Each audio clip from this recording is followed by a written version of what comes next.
3 a.m. at Aeon Mall. Tenlua Bintan, the people in the city that never sleeps. 3 a.m. The Tenlua street is so quiet you can hear the wind threading through the rows of trees. The pale yellow glow of the streetlights spreads over the asphalt, damp with mist. It isn't a blinding light, more like a gentle effort to keep the street from sinking completely into darkness. The Aeon Mall sign, a giant block of color familiar by day, still shines brightly, yet no one goes in or out. Its glass facade reflects the streetlights in flickering, hazy patterns. The city at this hour feels like a vast piece of black cloth, with Aeon Mall as the lone bright patch clinging to the night. To the left of the main gate, a group of workers in reflective vests hunch over piles of broken concrete. A cutting machine screeches, sending sparks flying before they fade on the damp ground. The clang of hammers against steel echoes in steady, dry beats, loud in the emptiness. The smell of cement dust mixes with the fresh tar of new asphalt, musty and heavy in the throat. An Dung, a thin man with deep-set eyes, shovels sand while speaking in a thick Central Vietnamese accent. It's not safe to work during the day when traffic is heavy. At night, the roads are clear. It's cooler too. Tiring, yes, but we get a night shift allowance. Every bit helps.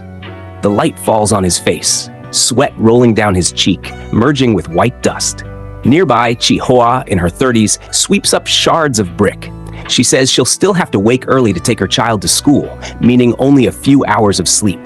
Her calloused hands move quickly, long accustomed to this catch-up sleep routine. Not far away, across the street, a row of rideshare motorbikes flickers with green lights. Drivers gather around a small roadside cafe, barely large enough for a few plastic tables and chairs. The smell of thick black coffee mingles with cigarette smoke, curling into the dim light. Antoine, a driver in his 40s, smiles faintly. Not many orders at this hour, but if you're lucky, you might get an airport run. Better pay. Daytime means heat, traffic jams, and stress. Nights calmer, but lonelier. Some sip coffee while charging their phones, others rest their heads on handlebars, snatching a quick nap. Their faces are tired, yet smiles surface when they talk. They know that in just a few hours, the city will pull itself into a new day, and they will still be part of it, quietly carrying others through it. Under the awning of a shuttered clothing store, an old man curls up in a worn blanket. His rusty bicycle leans against the wall, its basket piled high with plastic bags of recyclables. Each time a vehicle passes, he stirs slightly but doesn't open his eyes. His name is Num, once a construction worker. Age and frailty have left him without work. By day, he collects scrap near markets. At night, he finds a roof to sleep under.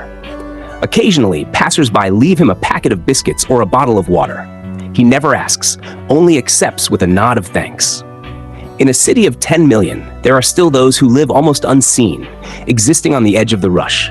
On Aeon Mall's steps, a young man in a gray hoodie sits hunched, headphones on, eyes fixed on the street. His foot taps in time with the music, but his gaze drifts far away. Maybe he's waiting for someone, or just needs a quiet place to sit. The night isn't only for those earning their living, it's also a refuge for those seeking escape from the day's noise. A slow-moving truck passes, its tires crunching over wet asphalt. Headlights sweep across the trees, catching droplets clinging to their leaves.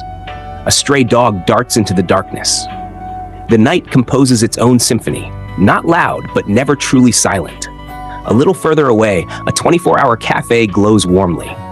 Inside, a young woman works intently on her laptop, screen light painting her face. At the next table, two uniformed delivery workers talk quietly, breaking into muffled laughter. In a corner, an older man sits alone, stirring his milk coffee slowly, eyes lost somewhere beyond the glass.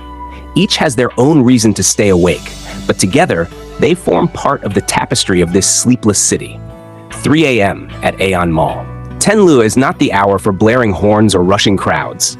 It's the moment when the unseen becomes visible. The quiet sweat of the construction worker, the weary yet steady eyes of the driver, the curled-up rest of the homeless man, and the wide-awake gaze of those searching for something only they understand.